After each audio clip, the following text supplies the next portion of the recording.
quedan con el mismo principio. El de Enigma, la razón por la que es tan, digamos, tan fuerte como una máquina de cifrado es porque la relación que crea Enigma es aleatoria, ¿verdad? Entonces yo puedo relacionar cualquier letra con cualquier otra y no hay una forma sencilla, digamos, de detectar cuál es la relación que hay entre las letras, porque aunque yo encuentre una relación, eso no me dice nada sobre las demás. Eh, y no es tan fácil encontrar una relación individual si yo no conozco el contexto, si yo no puedo como tener una noción de por dónde va la palabra. Hay otros métodos de cifrado más fáciles, el cifrado de César, por ejemplo, lo que hace es que agarra todas las letras y las desplaza por una cantidad, digamos, ¿cómo se dice? Arbitraria. Entonces, digamos, si yo agarro y hago un cifrado de César de 3, entonces lo que hago es que todas las A's las convierto en Cs, todas las B's las convierto en Ds, todas las Cs las convierto en Es y así voy, ¿verdad? Entonces desplazo todas las letras n posiciones. Y en la película mencionan el cifrado de Bill. El cifrado de Bill en realidad no existe. Lo que existe, ya les digo cómo se llama.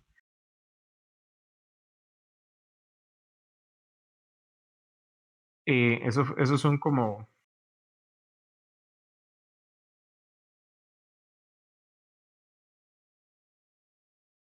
sí, el cifrado de Bill en realidad es o sea, Bill en realidad son los documentos, ¿verdad?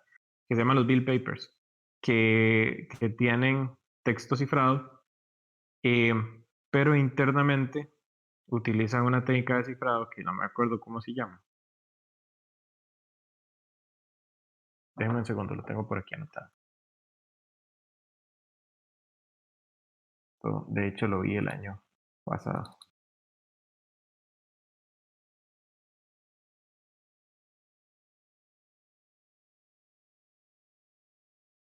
Cifrado de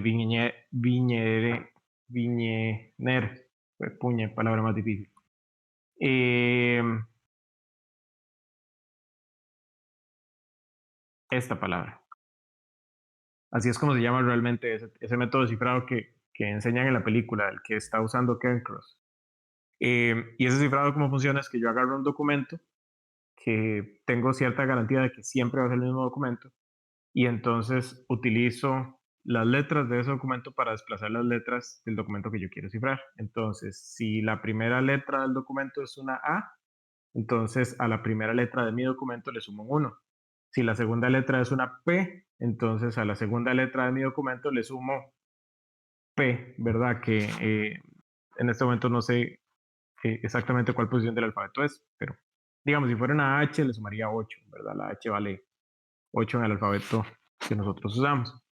Y así, entonces, si solo puedo descifrar el texto si tengo acceso al documento que utilicé como llave, ¿verdad? ¿Qué es lo que hace Ken Cross? Ken Cross agarra un pasaje de la Biblia y utiliza eso como llave de cifrado. El pasaje completo, ¿verdad? Todo el texto del pasaje.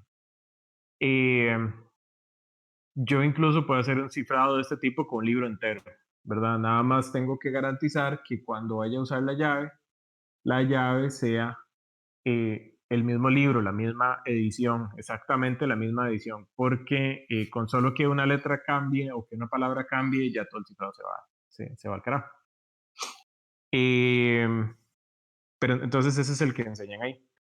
La Enigma utiliza ese método de cifrado aleatorio que sí es, digamos, mucho más difícil. Entonces, en la película enseñan que cuando están en la primera conformación del equipo, eh, los lingüistas y los matemáticos que están trabajando mientras Turing está intentando diseñar la máquina, ellos logran descifrar algunos documentos, entonces ellos logran encontrar algunas configuraciones de la máquina, pero el problema es que esa forma de trabajar toma mucho tiempo, ¿verdad? Y entre varias mentes trabajando pueden encontrar algunas configuraciones de la máquina para ese día.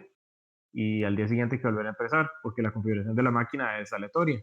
Entonces, no hay forma como de realmente digamos, para nosotros seres humanos no hay forma como de realmente encontrar cuál es la configuración de la máquina de forma consistente. Ahí es donde entra el aporte de Turing. Turing lo que hizo fue una máquina que puede probar las configuraciones mucho más rápido de lo que nosotros podemos, ¿verdad? Que puede hacer pruebas por fuerza bruta. Y en una parte de la película, cuando ya la máquina está terminada y empieza a trabajar, que trabaja por varios días consecutivos sin obtener un resultado, en realidad lo que pasa es que la máquina está probando diferentes combinaciones de la enigma con diferentes posibles textos, ¿verdad? Porque la máquina en realidad no sabía qué buscar, entonces tenía que probar con palabras distintas, ¿verdad? A ver si pegaba con algo. Probaba todas las configuraciones que podía, cambiaba de palabra y volvió a probar y cambiaba de palabra y volvió a probar. Por eso es que cuando ellos encuentran que el reporte del clima siempre tenía ciertas palabras, eh, eso les facilita el proceso de descifrado porque entonces la máquina se puede concentrar en buscar esas palabras.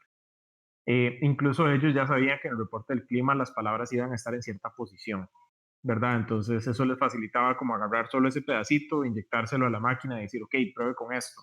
Y con eso podían encontrar gran parte de la configuración y a partir de ahí era mucho más fácil, digamos, terminar de encontrar la configuración de la máquina.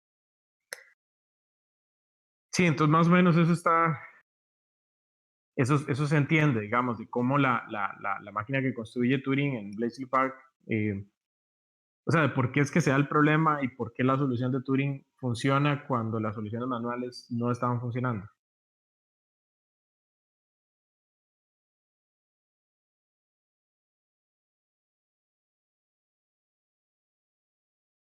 ¿Aló?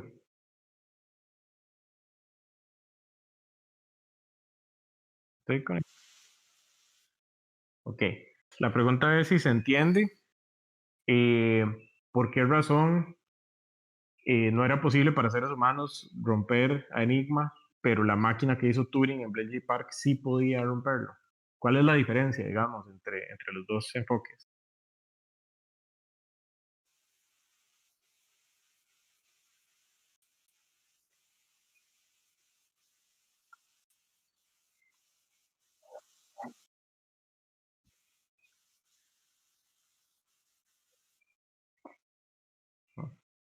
Sí, exacto. Al final del día, la máquina que hizo Turing es una máquina que puede hacer una serie de operaciones de forma mucho, mucho, mucho más rápida de lo que lo puede hacer un ser humano. Y cuando digo mucho más rápida, no estoy hablando de 2 veces o 3 veces o 5 veces, estoy hablando de millones de veces más rápido de lo que puede procesar un ser humano. Pero solo puede hacer ciertas operaciones, ¿verdad? Al final del día, una computadora, Turing habla de esto en la película, una computadora no puede llegar a pensar igual que una persona porque son diferentes, ¿verdad? Entonces, la forma en la que una computadora piensa es distinta. Y es más o menos este principio. Las operaciones que tiene una computadora no son las mismas que tenemos las personas. Y de hecho, normalmente van a ser menos. El cerebro humano es muy complejo. eh, Procesa lento. Algunas cosas las procesa muy lento. Algunas otras cosas las procesa súper rápido. eh, pero entonces construimos las computadoras para ayudarnos a procesar lo que a nosotros nos cuesta procesar rápido. ¿Verdad? Y entonces específicamente el razonamiento lógico-matemático es lo que la computadora puede hacer mucho más rápido que nosotros. Y por eso, o ese fue el enfoque el que se le dio, digamos. Se construyeron computadoras que nos ayudaran a nosotros a resolver cosas que a nosotros nos cuesta tiempo resolver. Eh, Cosas que los humanos resuelven más rápido que cualquier computadora en la actualidad. Reconocimiento de imagen. Nosotros vemos una fotografía y de lo que sea y de inmediato reconocemos prácticamente todo lo que podemos en esa fotografía, ¿verdad? Entonces, si nosotros vemos, por ejemplo, una silla, no importa en qué posición esté esa silla, no importa qué tan pequeña o qué tan grande esté, mientras se pueda ver claramente, nosotros podemos decir de inmediato, eso es una silla. Tampoco importa si la silla tiene formas diferentes, si está decorada, si tiene alguna estructura, digamos, distinta, nosotros lo identificamos de inmediato.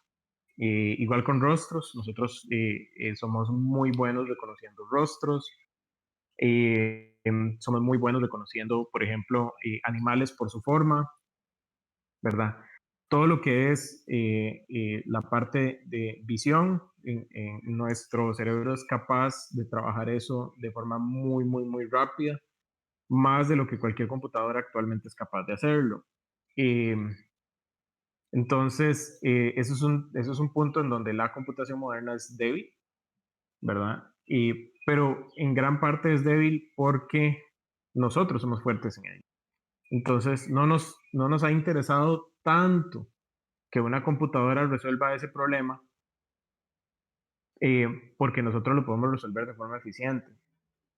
Nos ha interesado más resolver problemas que para nosotros son difíciles, ¿verdad? Como el procesamiento lógico matemático, hacer operaciones matemáticas rápidamente, ¿verdad? Eso es algo que a nosotros nos cuesta.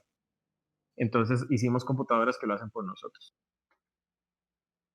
Eso no significa que no se estudie la visión computacional, claro que se estudia, y se está avanzando en ello y se está buscando una manera de que la computadora pueda reconocer imagen casi también como nosotros. Eh, pero en realidad eso se está investigando porque ya hemos llegado a ese punto de la tecnología donde las otras cosas que sí nos cuestan ya las computadoras las resuelven. Entonces ahora estamos empezando a pedirle a las computadoras que traten de resolver cosas que a nosotros no nos cuestan. Ya podemos darnos ese lujo. Está más o menos claro, sí. Sí. Ok, entonces vamos a hablar un poquito de Alan Turing. Alan Turing, como vieron en la película, es un matemático inglés. Nació en junio de 1912. Alan Turing es el autor, esto fue un artículo que Alan Turing publicó, de un concepto que llamamos la teoría de la computación y algunas definiciones tempranas de inteligencia artificial. Sacó su pregrado, el pregrado universitario es, por ejemplo, el bachillerato que ustedes están cursando en este momento es un pregrado universitario. Sacó su pregrado en King's College en 1934. Después de eso, trabajó en un posgrado donde elaboró la prueba de Turing, que es una prueba para definir si un problema se puede resolver por una computadora o no. Y creó la definición de la máquina de Turing, que es la que vamos a estudiar hoy. Eso entre el 34 y el 36. Después de eso, ya trabajó en un posgrado en Princeton, en donde se enfocó en lógica ordinal, que es un tipo especial de razonamiento matemático, eh, y en la reducción de Turing, que es también un tipo de procesamiento particular para la definición de un problema. Entonces, mucho de lo que Turing trabajó se enfocó en caracterizar problemas, ¿verdad? Y la computación en general es eso. La computación en general es tratar de expresar un problema eh, como una expresión matemática, ¿verdad? Como una expresión formal matemática. Y entonces la teoría de la computación de Turing lo que plantea es que hay tres propiedades que debe tener toda combinación de un problema y su solución. Y esas tres propiedades es que el problema puede ser computable, eso significa que el problema es posible resolverlo con una computadora.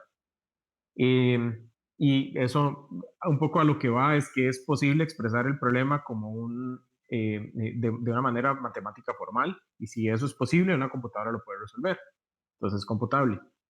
El segundo, la segunda propiedad es que se llama la complejidad de la solución.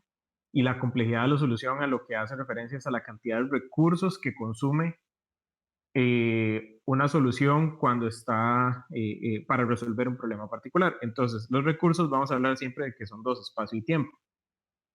Entonces, eso es una medida que nos dice esta solución consume tantos recursos, tanto espacio y tanto tiempo. Y la complejidad nada más nos da la medida.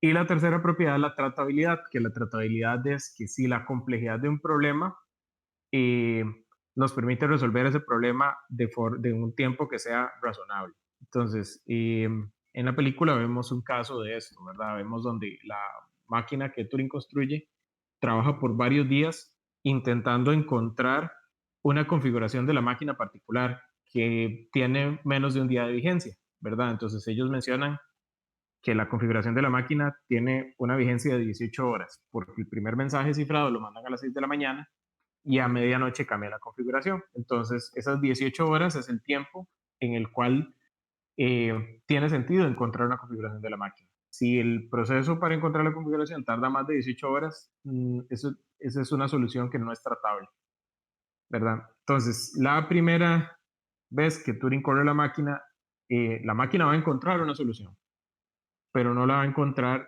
en tiempo tratable. Entonces, es una mala solución. Después de eso, ellos lo que hacen es que podan las posibilidades con las que la máquina tiene que lidiar y al hacer esa poda obtienen una solución tratable, ¿verdad? Entonces de pronto la máquina converge en un par de minutos y ya eso es muchísimo más razonable y tiene sentido que la máquina tarde ese tiempo en encontrar la solución.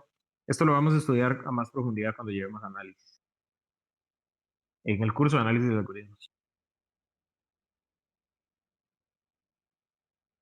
Ok, entonces vamos a hablar de qué es una máquina de Turing. La máquina de Turing, Turing la describe, es una máquina abstracta, ¿verdad? Entonces no existe la máquina de Turing, no es como que yo puedo llegar a ver la máquina de Turing a un museo, ¿verdad? Sino que es como la máquina de Estados Unidos, es una máquina abstracta. La idea con la máquina de Turing es que es capaz de ejecutar rutinas programadas. Cualquier rutina programada que pueda ser ejecutada por una computadora cualquiera va a correr en una máquina de Turing. En la definición abstracta de Turing se define la máquina como una cinta infinita, ¿verdad? Que ya de por sí eso es imposible, pero como una cinta infinita que tiene celdas discretas, ¿verdad? Como cajitas discretas, y en cada una de esas celdas hay un símbolo, ¿verdad? Entonces, existe una cabeza lectora que puede leer el símbolo que está en la cinta, reemplazarlo, escribir un símbolo distinto y mover la cinta de izquierda a derecha. Esa es como la idea, digamos, de cómo se vería una máquina de Turing. De nuevo, les recuerdo que esto es una máquina abstracta. Entonces, yo puedo construir una máquina de estas pero no va a tener una cinta infinita. Entonces, voy a estar limitado, digamos, por eso. Los otros elementos de funcionalidad sí los puedo implementar y pues podría construirse físicamente una máquina que se vea así. Eh, pero al final del día eso no es realmente relevante. Lo que importa es entender el concepto de que hay una cinta con celdas y una cabeza lectora que puede leer un símbolo, escribir un símbolo y mover la cinta de izquierda a derecha o derecha a izquierda en cualquier dirección. Ya a nivel más matemático formal, ¿verdad? Que es en realidad lo que nos interesa estudiar, vamos a hablar de que la máquina de Turing está definida por 7 elementos, ¿verdad? Ya a un nivel más matemático. Entonces, estos 7 elementos son las cosas que nosotros como ingenieros tenemos que diseñar cuando construimos una máquina de Turing, ¿verdad? Cuando construimos, digamos, a nivel abstracto una máquina de Turing. Entonces, el primero de esos 7 elementos está Q, es el conjunto de estados, ¿verdad? Entonces, ya hablamos de máquinas de estados finitos, la máquina de Turing tiene estados, es una máquina de estados finitos. Entonces, yo tengo un conjunto de estados que tiene, no sé, 9 estados, o 5 estados, o 2 estados. Eso es Q, ¿verdad? Ese conjunto de estados le vamos a llamar Q. ¿Hasta ahí todo bien? Sí. Sí, profe. Ok, muy bien. El siguiente elemento es el gamma, que es el alfabeto. El alfabeto son todos los símbolos que la máquina entiende, ya sea que los pueda leer o que los pueda escribir. Ese es el alfabeto. Entonces, puedo tener una máquina con solo 2 símbolos, con solo 0 y un 1, puedo tener una máquina con 20 símbolos, puedo tener una máquina con 3 símbolos. Tengo que tener alguna cantidad de símbolos en el alfabeto porque la máquina va a cambiar de estado cambiando los símbolos en la cinta. De hecho, ya ahorita vamos a ver, como en la definición de la máquina de estados, cuál es la información que la máquina tiene para saber el estado en el que está y el estado al que va. pero tiene relación con los símbolos en la cinta. Entonces, tiene que haber alguna cantidad de símbolos en la cinta, o que la máquina sepa, ¿verdad? Eh, Pueden ser muchos, pueden ser pocos, eso en realidad depende de nosotros. Y los símbolos son cualquier colección de símbolos que nosotros queramos para resolver el problema. Pueden ser números, pueden ser letras, pueden ser alguna otra simbología, ¿verdad? Por ejemplo, símbolos matemáticos o lo que yo quiera en realidad. Pero en el momento que yo defino estos símbolos, ¿verdad? Estoy definiendo ese gamma. ¿Hasta ahí vamos bien? Sí. Profe, Sí, todo claro, profe. Ok. Entonces tenemos una Q, que es un conjunto de estados, y un gamma, que es un conjunto de símbolos. Tenemos un delta, que es una función de transición. La función de transición lo que nos va a decir es cuándo un estado pasa a otro, ¿verdad?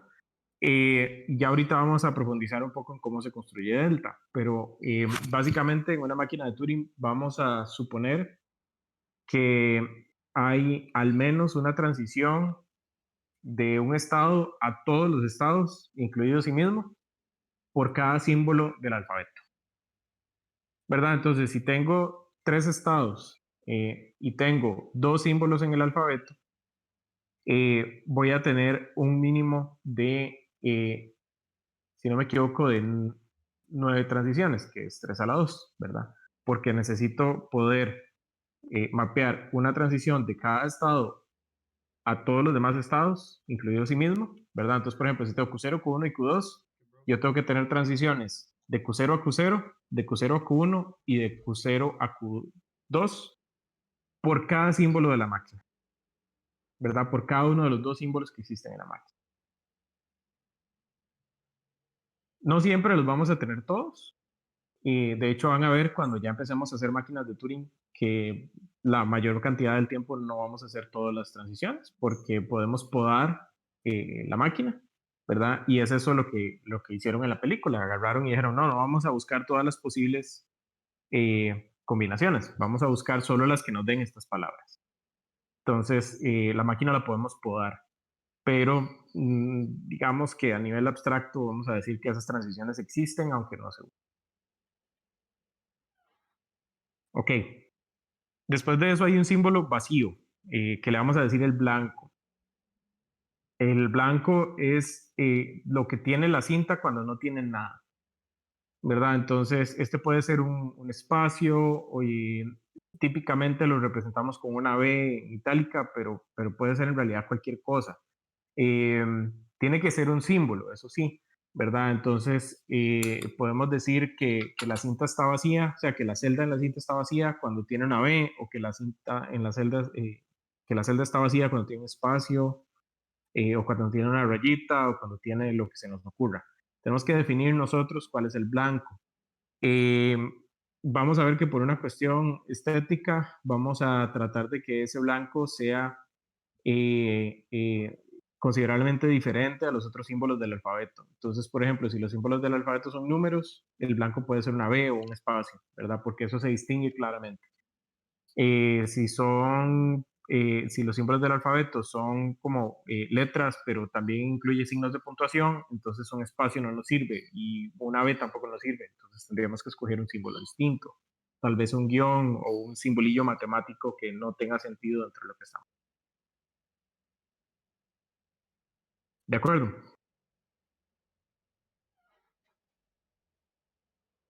De acuerdo. Sí, estoy listo. Ok. Después está F. F es un subconjunto de estados que son finales. Entonces, de nuevo, en máquinas de estados vimos que existe un concepto que es un estado final, ¿verdad? Que la máquina, cuando llega a un estado final, se detiene. Entonces, la máquina de Turing funciona igual. Va a tener un subconjunto de estados que son estados finales. Este subconjunto puede estar vacío. Eso significa que puede ser que la máquina no esté diseñada para detenerse nunca. Eh, pero como funciona la máquina es que en el momento que la máquina llega a un estado final, la máquina se detiene, no puede disparar ninguna transición más. Y F es un subconjunto de Q. Entonces, en donde están todos mis estados, van a haber algunos de esos estados que son estados finales. Ya de ahí es donde podemos empezar a podar transiciones, ¿verdad? Porque no nos interesa ninguna transición que salga de un estado final, porque nunca se va a poder disparar. Entonces son un grupo de transiciones que ya podemos podar, ¿verdad? Que podemos eliminar de nuestra definición de la máquina. Cualquiera de estos estados finales, en el momento que la máquina llegue ahí, la máquina se apaga automáticamente, ya no sigue procesando más. ¿De acuerdo? De acuerdo, profe. ¿Ok? Sigma es un subconjunto del alfabeto que son, que es lo que está escrito en la cinta, ¿verdad? Entonces sigma, vamos a ver, por ejemplo, que en este caso que vemos aquí, sigma es esto de acá, AB10, ese es nuestro sigma, ¿verdad? Eh, yo puedo repetir símbolos en el sigma, ¿verdad? En el gamma no. En el gamma voy a tener una instancia de cada símbolo del alfabeto únicamente. Pero en el sigma yo puedo escribir 0000, digamos. Y eso es válido. Y tampoco tienen que estar todos los símbolos escritos. Lo que está escrito inicialmente en la cinta es la condición inicial de la máquina, ¿verdad? Y puede ser nada, puede ser que la cinta esté vacía, esté llena de blancos, a como puede ser que sí haya algo, eh, y ese algo es lo que vamos a usar como estado inicial. Lo que sea que nosotros queramos escribir en la cinta, antes de arrancar la máquina, a eso le vamos a decir sigma. Sí,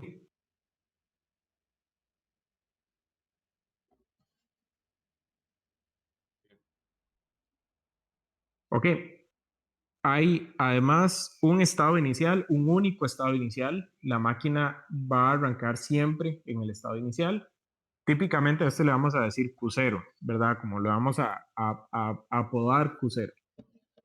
Ahora, como en cualquier máquina de estados finitos, los estados pueden tener cualquier nombre. Entonces, puede ser que mi estado inicial se llame, no sé, inicio o hola, no importa el nombre que yo quiera ponerle. Pero entonces, cuando yo les pregunte cuál es su Q0, ustedes me pueden decir, mi Q0 es inicio, ¿verdad? Es mi estado inicial.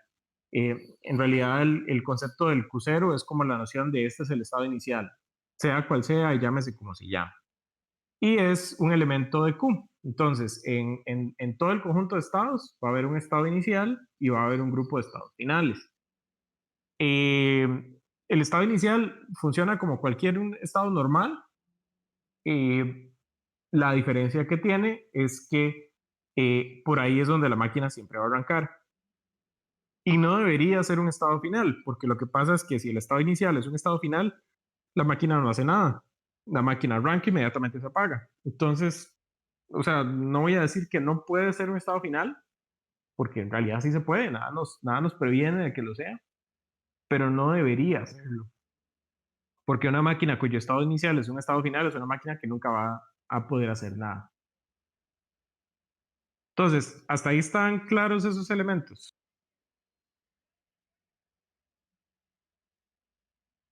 Entonces, tenemos un conjunto de estados, un alfabeto, una función de transición, un símbolo vacío, un conjunto de estados finales,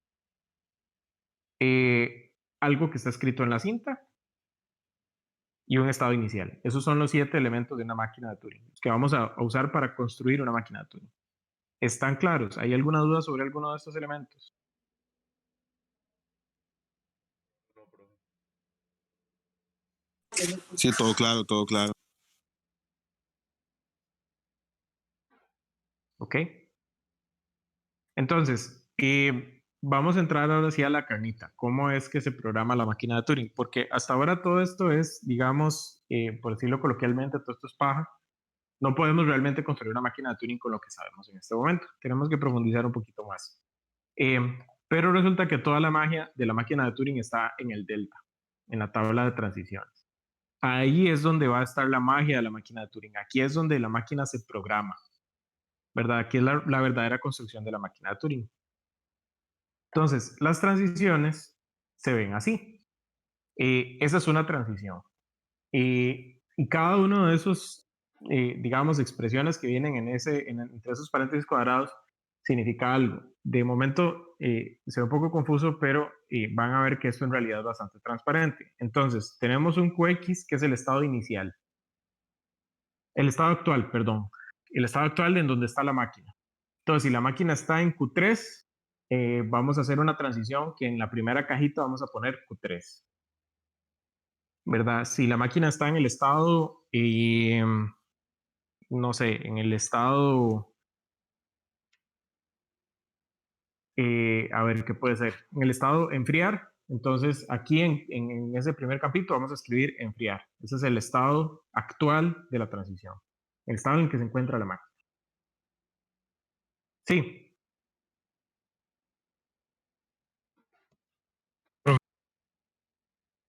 ok. Lo que sigue es el símbolo que la máquina lee, ¿verdad? Entonces, la cabeza está en una posición particular de la cinta y la máquina está en el estado QX. La cabeza lee un símbolo de la cinta. Ese es el R. Entonces, el R es el símbolo leído. El R es por read, ¿verdad? Del inglés para leer. W es el símbolo que la máquina escribe. Entonces, la máquina, antes de mover la cabeza, va a escribir un símbolo en donde está, que puede ser el mismo símbolo. Entonces, puede ser que yo lea un 0 y escriba un 0. Pero siempre que definimos una transición, vamos a pensar que la máquina está escribiendo algo, aunque sea el mismo símbolo, pero está escribiendo algo. Después de eso tenemos un movimiento. El movimiento puede ser izquierda, derecha, y hay máquinas que el movimiento puede ser ningún movimiento, ¿verdad? Entonces, eso lo que hace es mover la cabeza. Entonces, mueve la cabeza para la izquierda, mueve la cabeza para la derecha, o deja la cabeza en donde está. Hay máquinas que no, digamos, hay algunas definiciones en donde el movimiento no puede ser nada, donde tiene que haber un movimiento. Hay algunas definiciones en donde sí puede haber un movimiento. En realidad vamos a tratar de optar siempre por la definición más general posible. Entonces vamos a decir que puede haber un movimiento que sea que la cabeza se queda quieta. Eh, ya al final esas restricciones empiezan a tener sentido cuando trabajamos con un simulador que nos permite programar máquinas de Turing. Y finalmente tenemos el estado siguiente. Entonces, la transición al final va a cambiar de estado. Va a cambiar de estado, pero puede ser que cambie al mismo estado, ¿verdad? Entonces puede ser que yo esté en el estado hola, que lea una H, que escriba una O, que me mueva a la derecha y que vuelva al estado hola. Eso se vale, ¿verdad? Eso se puede hacer. Un estado puede transicionar a sí mismo. Entonces, esos son esos 5 cosas que vemos ahí. De estas 5 cosas, vamos a ver que hay un pedazo, que es la entrada, ¿verdad? Y entonces vamos a definir que esta es la función delta de QXR, ¿verdad? Entonces, donde QX es el estado actual y R es el símbolo leído. Entonces, la función delta de Q3 para un 0, por ejemplo, ¿verdad? O la función delta de Q3 para un 1, o la función delta de Q3 para un blanco. ¿Verdad? El blanco siempre lo consideramos dentro de la tabla de transiciones.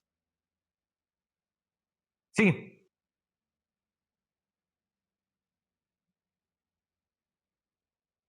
Y además de la entrada tenemos una salida. La salida vamos a decir que es el símbolo escrito y el estado destino, ¿verdad? No vamos a considerar el movimiento como parte de la salida. El movimiento es como, es algo que necesitamos para que la máquina pueda eh, eh, cambiar, digamos, su estado general.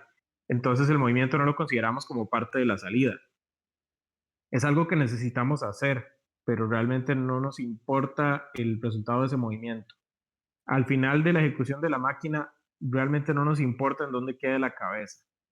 Lo que nos va a importar es que queda escrito en la cinta y nos va a importar en qué estado está la máquina.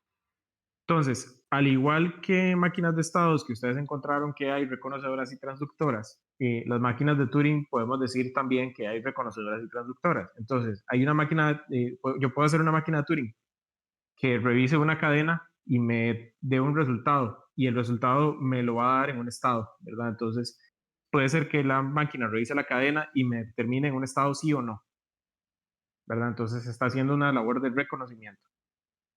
Y puedo hacer máquinas de Turing que no importa el estado en que terminan o que siempre terminan en un estado final genérico, ¿verdad? Pero que transforman la información, que serían máquinas transductoras, ¿verdad? Entonces puede ser que yo agarre una máquina y lea una frase y la convierta en otra frase. O lea un conjunto de símbolos y eso los transforma en otro conjunto de símbolos. Entonces en ese caso sería una máquina transductora. Entonces por eso la salida, vamos a decir que son únicamente el símbolo escrito y el estado destino. Movimiento, pues se ocupa para que la máquina funcione, pero no se toma en cuenta como parte de la salida. Más o menos, hasta ahora.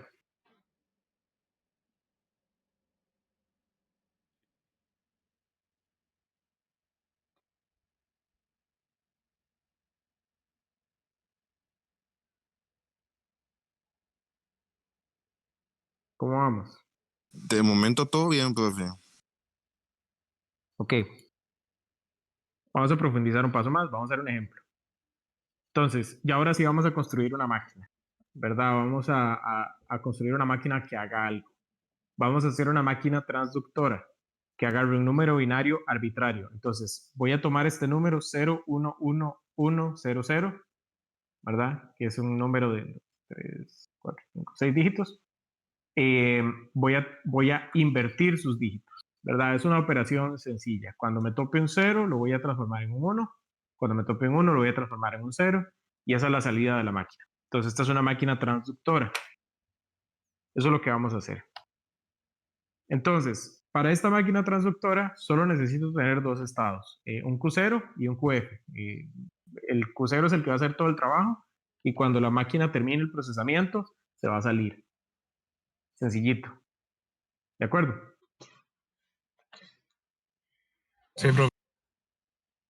El alfabeto también, el gamma es muy sencillo, 0 y 1. No necesito nada más. ¿Verdad? Solo para mi alfabeto solo voy a usar el 0 y el 1.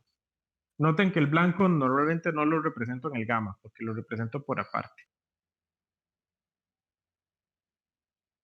Mi función de delta, en realidad solo voy a necesitar 3 transiciones, ¿verdad? Voy a necesitar una transición que va de Q0 a Q0 cuando leo un 0, de Q0 a Q0 cuando leo un 1 y de Q0 a QF cuando leo un blanco. Esas son todas las transiciones que necesito.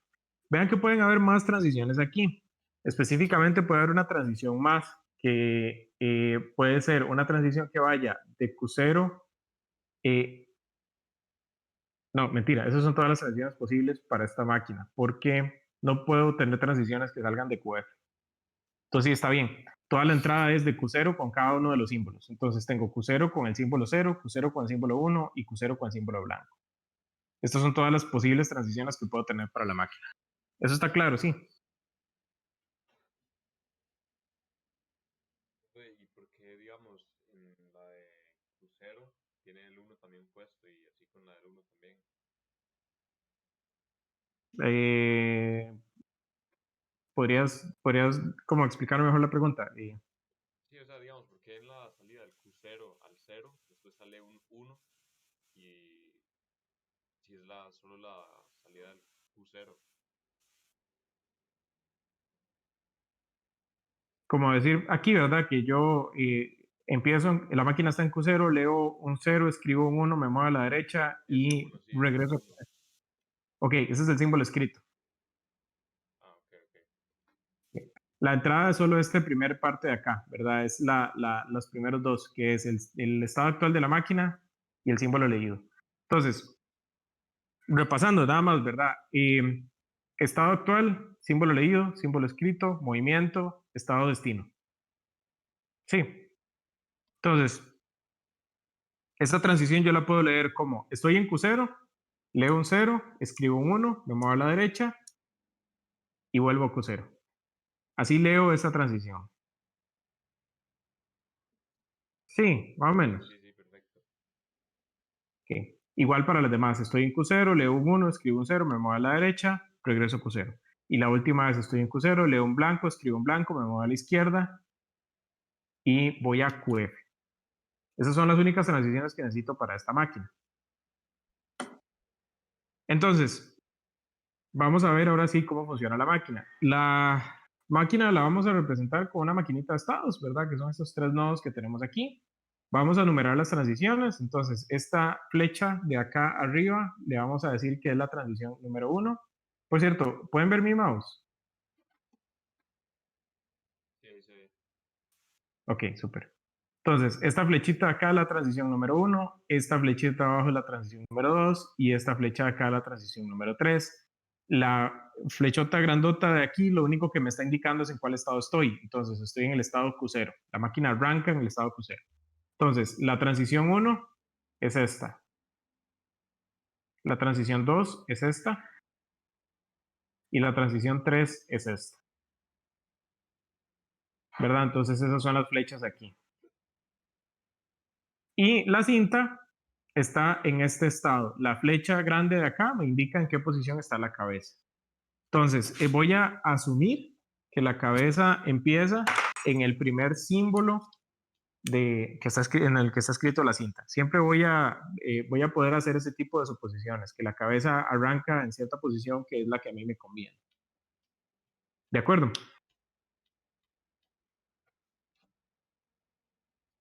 Sí.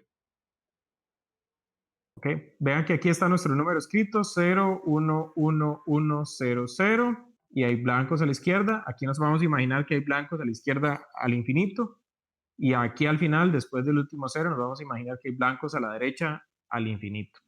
No nos importan los demás, porque en realidad no nos vamos a mover afuera de este espacio.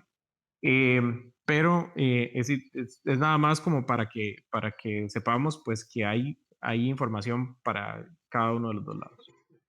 Ok, entonces la máquina está en el estado Q0, la cabeza está en esta posición, en este 0 de aquí.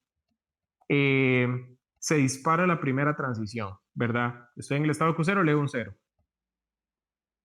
Entonces esa es la transición que se nos va a disparar. Ahora, la máquina va a escribir un 1, se va a mover a la derecha y se va a mantener en Q0. Entonces, ven cómo reemplazamos el valor y la cabeza se mueve.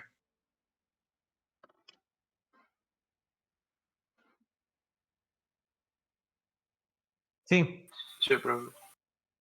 ok, y seguimos en Q0. Ahora se va a disparar esta transición.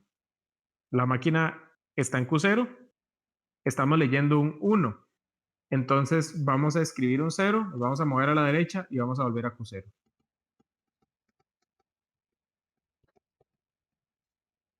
¿De acuerdo? Sí. Otra vez estamos en Q0, leemos un 1, escribimos un 0, nos movemos a la derecha y nos quedamos en Q0. Una vez más, estamos en Q0, leemos un 1, escribimos un 0, nos movemos a la derecha y nos quedamos en Q0. Ahora la máquina está en Q0 y lee un 0. Entonces se va a disparar la primera transición. Estoy en Q0, leo un 0, escribo un 1, me muevo a la derecha y me mantengo en Q0. Y finalmente, la máquina está en Q0, lee un 0, escribe un 1, se mueve a la derecha y se mantiene en Q0. Aquí la máquina todavía está corriendo. Ahora lo que pasa es que la máquina llegó a un punto en donde está en Q0 y lee un blanco. Entonces se va a disparar una transición distinta, ¿verdad? Y se va a disparar en este caso la transición 3. Entonces la máquina está en Q0, leo un blanco, escribo un blanco, ¿verdad? Que es lo mismo que digo que no toco el símbolo, lo dejo como está. Me muevo a la izquierda y me paso a QF. Y QF es un estado final, entonces cuando llego a QF la máquina se detiene. Entonces me muevo a la izquierda, aquí arriba, vean que la flecha cambió de posición, ahora estoy en QF. Vean que no cambié el blanco, lo dejé como estaba, lo único que hice fue mover la cabeza un paso para atrás. Y entonces la cinta que empezó así, con esta de arriba, ¿verdad? con la cabeza en esta posición y leyendo un 0, 1, 1, 1, 0, 0. Ahora tiene la cabeza al final, en esta posición de acá, y hay un 1, 0, 0, 0, 1, 1. Vean que el número está invertido. Sí. Sí. Entonces, así se construye una máquina de Turing, ¿verdad? Yo lo que tengo que hacer es entender primero cuál es el problema que estoy intentando resolver y en función de ese problema empiezo a definir cuáles estados necesito y cuáles son las transiciones para esos estados. Tengo que tener claro el alfabeto desde el principio, ¿verdad? Entonces, si me dicen que voy a trabajar con unos números binarios, entonces ya sé que el alfabeto es 0 y 1. Si me dicen que voy a trabajar con números en base 10, entonces el alfabeto son los números del 0 al 9. Si me dicen que voy a trabajar con texto, entonces el alfabeto son letras, ¿verdad? Tal vez solo mayúsculas, tal vez mayúsculas y minúsculas, tal vez voy a incluir símbolos de puntuación, tal vez no, depende de lo que me estén pidiendo. Entonces ahí yo tengo que entender primero cuál es el problema que se supone que voy a resolver y en función de ese problema, escoger el alfabeto, definir los estados y empezar a ver cada una de las transiciones que necesito. El proceso de programar una máquina de Turing es igual que programar cualquier otra cosa. Si ya en intro y taller los han puesto a programar un poquito, van a notar que es básicamente lo mismo. La diferencia es que vamos a tener una herramienta mucho más simple, ¿verdad? Mucho más, digamos, mucho menos potente, porque en la máquina de Turing todo lo tenemos que programar, pues, digamos, a pie. Solo tenemos una instrucción que es escribir un símbolo y moverse. Y con eso no lo tenemos que poder hacer todo.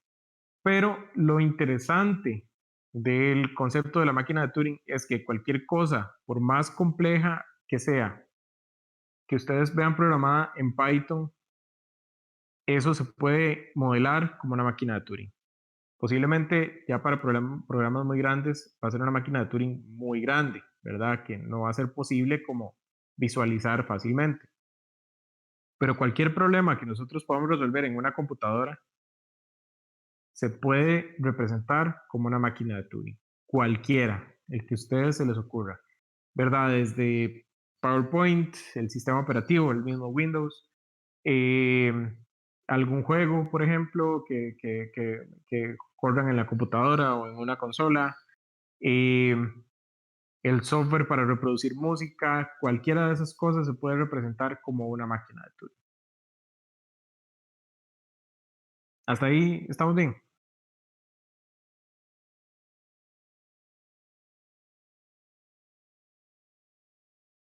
Ok, entonces, ahí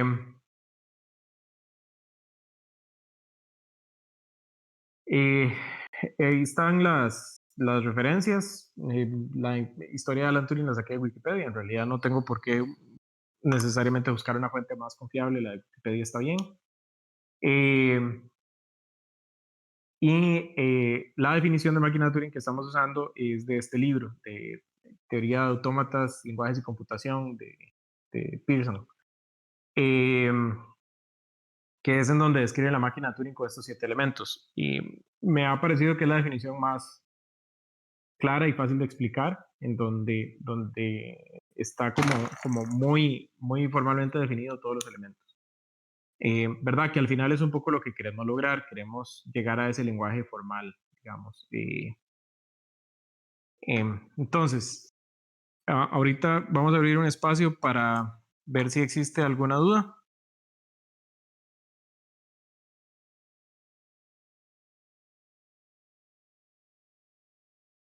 Y si no existiera ninguna duda, vamos a hacer un ejemplito práctico, ya un poquito más avanzado.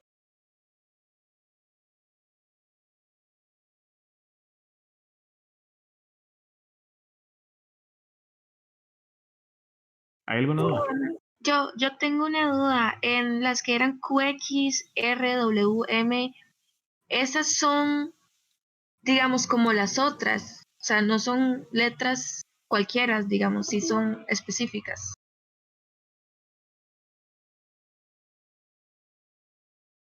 Esto. Ajá. Eh, O sea, sí son sí, símbolos. más o menos. O sea, aquí en realidad lo que estamos tratando es como de plantear un lenguaje para ayudarnos a definir las cosas, ¿verdad? Entonces, QX es el estado actual. Escribo QX y no escribo estado actual, pues para que sea un poquito más simple la expresión, ¿verdad? Pero eso es el estado actual. Esto significa estado actual. Esto significa símbolo leído. Esto puede ser cualquier símbolo, ¿verdad? Donde sea que esté la cabeza, el símbolo que la cabeza lea, eso es el R.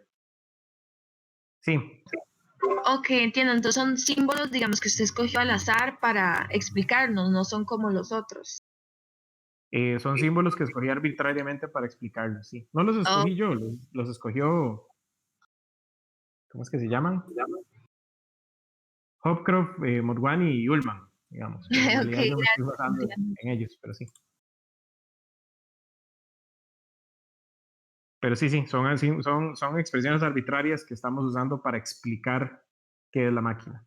Pero significan esto. QX es el estado actual, R es el símbolo leído, W es el símbolo escrito, M es el movimiento y QY es el estado siguiente, el estado destino.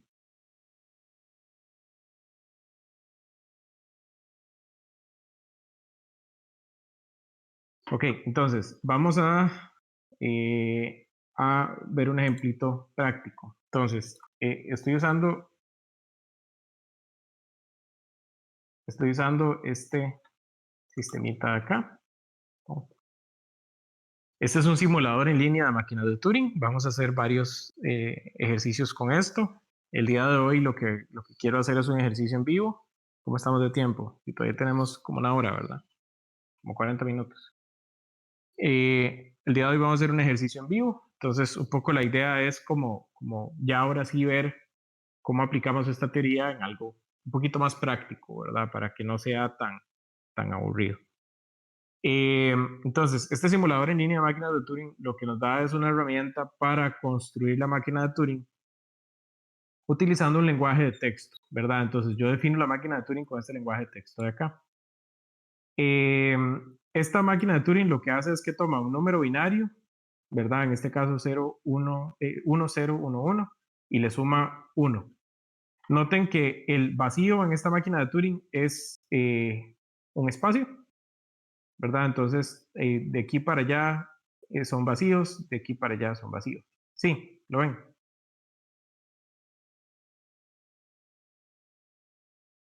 Ok, entonces voy a correr esta máquina así como está, nada más para que vean cómo se transforma la entrada. Esta también es una máquina transductora.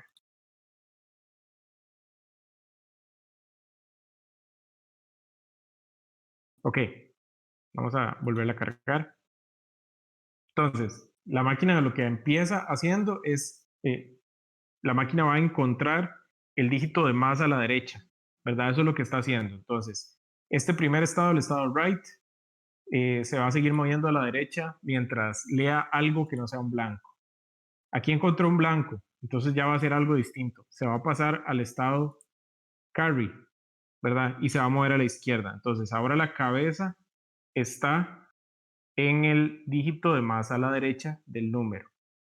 Y aquí lo que va a pasar es que va a tratar de sumarle 1 al número binario. Entonces, si este símbolo fuera un 0, nada más lo reemplaza por un 1. Si es un 1, lo reemplaza por un 0, se mueve a la izquierda y repite, ¿verdad? Entonces, como es un 1, lo vamos a reemplazar por un 0, nos vamos a mover al dígito de la izquierda y ahí volvemos a preguntar qué pasa. Entonces, tenemos un 1, lo reemplazo por un 0, me muevo a la izquierda. Otra vez, hay un 1, entonces lo voy a reemplazar por un 0 y me voy a mover a la izquierda a ver qué leo. Pum. Entonces, ya me moví a la izquierda, ahora estoy leyendo un 0. Como estoy leyendo un 0, nada más lo reemplazo por un 1 y termino la ejecución de la máquina. ¿Lo ven?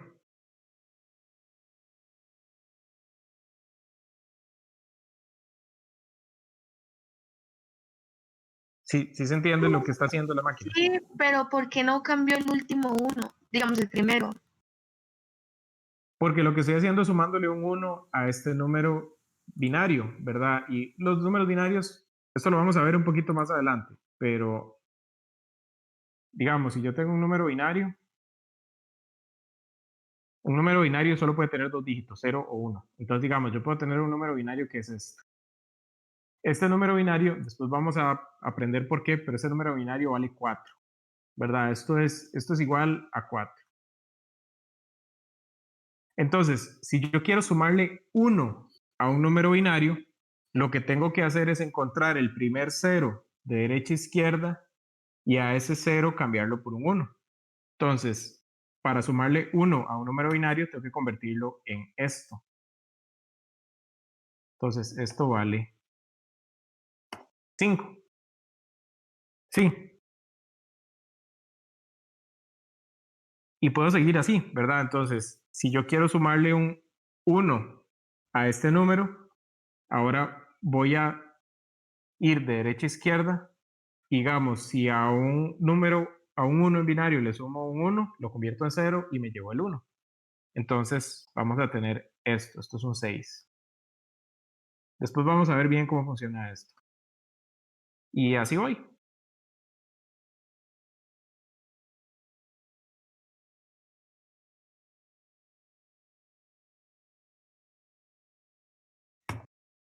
Etcétera, etcétera, etcétera. Sí.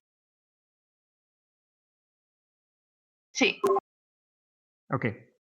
Entonces, por esa razón, esta máquina de acá, lo que va a hacer es ir arrastrando este 1 para allá hasta llegar aquí al primer 0 derecha a izquierda. Este lo reemplaza por un 1 y ahí la máquina para. Entonces, vamos a ver si yo agarro aquí y cambio la entrada por un 100, que es un 4, y le doy run. La máquina me da lo que tenemos aquí en la lista, que es un 5. Sí.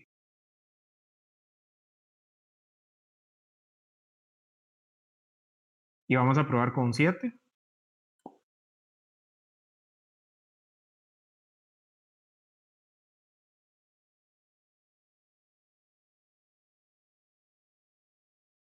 Ven.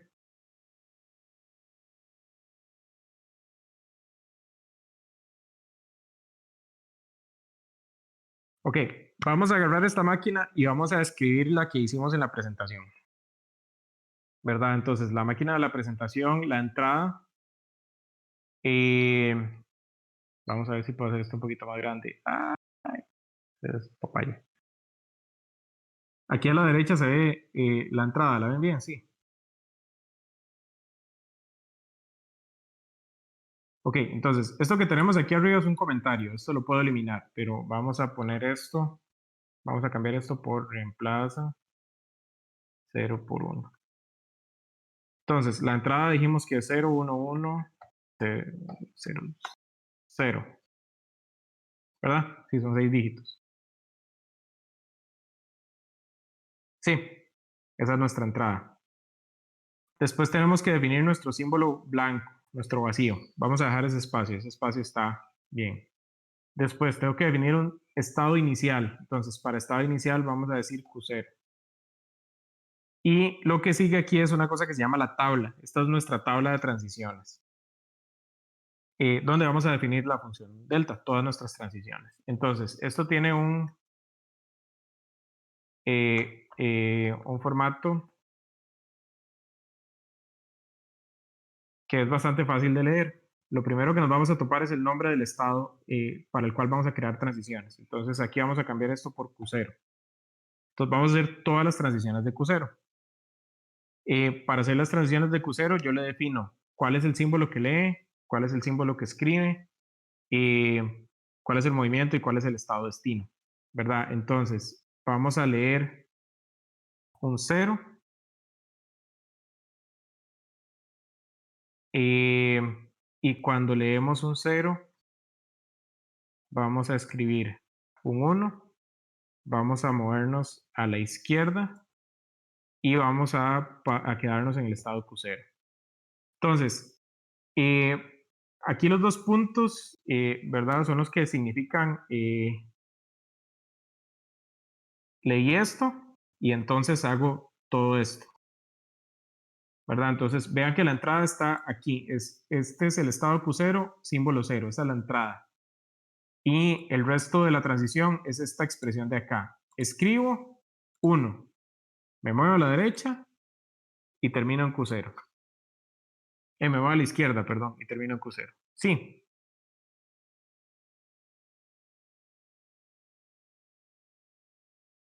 ¿Está claro? Sí. Ok, vamos a hacer una más. Leo un 1. Escribo. ¿Qué escribo? Movimiento.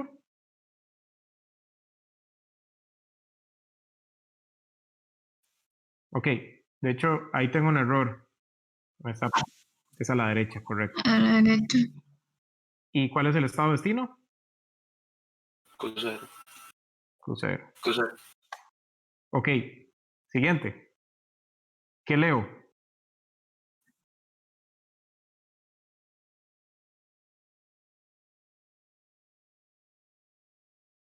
Un vacío. Un vacío, correcto. Y cuando leo un vacío, ¿qué escribo? Vacío. Movimiento. A la izquierda. ¿Y a qué estado voy? El estado final. Ok, al estado final le vamos a poner QF. Y en la tabla tengo que tener el estado final. Entonces, en el estado final,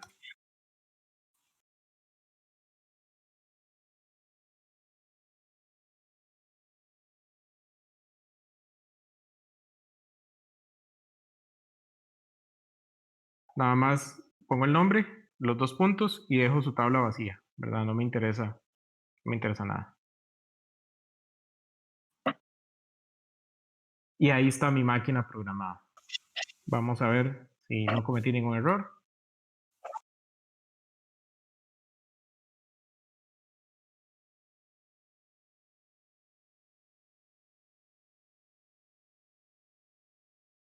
Que dice un recognize write one. Creo que es que aquí me faltan espacios. Sí, de hecho el write tiene que verse de color como moradito. Eso es. Esa es mi máquina, ven. Entonces vean que el sistema me genera el diagramita de la máquina de estados. Y si corremos esta máquina, vamos a ver que hace exactamente lo mismo que hace la de la presentación.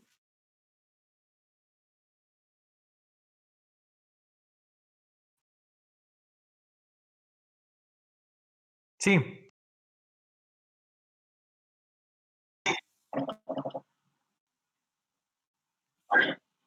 Ok. Entonces, voy a pedirles que hagan un ejercicio un poquito más difícil. Nos quedan 30 minutos. Vamos a trabajar en equipos. Y cada equipo me va a hacer una máquina de estados que arranque con una entrada vacía, ¿verdad? Vamos a arrancar con el input vacío y al final la máquina me va a escribir la palabra hola. Ese es el ejercicio del día de hoy. Me tienen, esto es texto plano, ¿verdad? Esto de aquí yo lo puedo copiar, es texto. Entonces, me van a enviar este archivo de texto, ya les hago el entregable por Schoology, pero vayan trabajando en eso, ¿les parece? Nada más necesito que me escriban la palabra hola.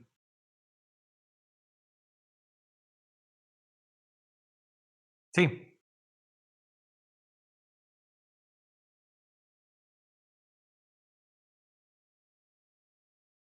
Ok, entonces vamos a los equipos. Ya les hago el entregable al Schoology para que me puedan subir el código fuente de la máquina. Sí, vamos a seguir trabajando con esos grupos por un tiempo y después, después veo si los cambio o no. Ahí depende un poco de cómo vayamos trabajando. Sí, previa. Profe, se me pegó un poco la computadora, no entendí los últimos 3 minutos, creo. Ok, ¿hasta dónde llegó? Usted estaba explicando, estábamos por el último paso de la QF, creo. Ok, entonces, ¿ya vio estos tres, las tres transiciones de crucero? Sí, estábamos haciendo esto cuando ya pusimos el conjunto vacío, no escuché.